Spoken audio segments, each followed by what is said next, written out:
So I wanted to do a full teardown video for you guys for the entire jet ski for every part like I do on the Banshee, where I show you step by step everything that's done, every nut, every bolt, and all that kind of stuff. The problem with that was that it is extremely hard to get camera angles inside the hull of the jet ski. You weren't going to be able to see what I was pointing to or what screws were where or anything like that. So I'm going to just show you in the reinstall on the rebuild where everything is, because I can show you where it's at on the item, whatever the part is, and then install it, and you'll know exactly what I'm talking about because you'd have already seen the part and where all the bolts are. So just a few parts that I've taken off. Exhaust expansion chamber, exhaust manifold, exhaust pipe. That comes off of the side of the engine. That's just, I'm thinking that that's the drainage tube. I haven't researched it a whole lot, but both of those connect to the side of the engine, which this is the left side of the engine, and it goes right there and right there. The starter is going to mount on those two bolts, and then the exhaust manifold mounts the cylinders right there, there, and there.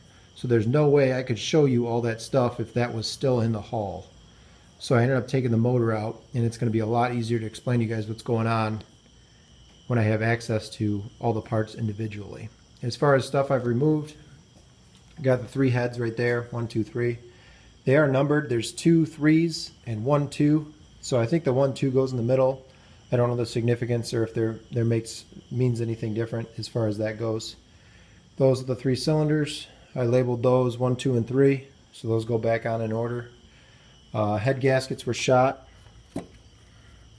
There's these little tiny holes, which I'm guessing allow the engine to get up to operating temperature easier. But that's the holes to get the water flow through the head. So there's the head gaskets. I labeled all the parts.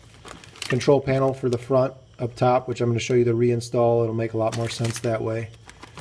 All the rear end parts, so the plug and all the bolts to hold in the drive shaft and all that sort of thing are all right there. Exhaust bolts, which I labeled right there.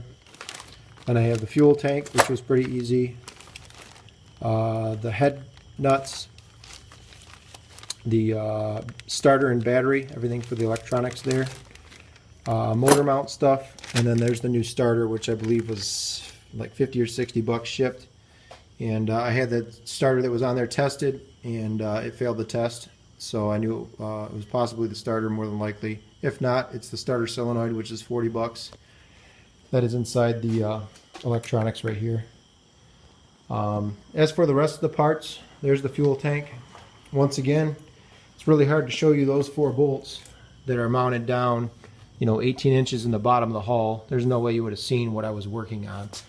And then, so I cleaned that out, just sprayed it out with water, and then let it sit out in the sun, and all the water evaporated out of it. As far as the fill neck, right there, it's just regular pipe clamps. And then I think it's a 3 or 4 inch rubber hose that goes over the top with 2 pipe clamps around it, one on the fill end, one on the tank end. I'll get it a lot more in depth with the hull and all that, but it's night out, so it's outside, so I can't really show you that right now. But just an update with everything that's going on.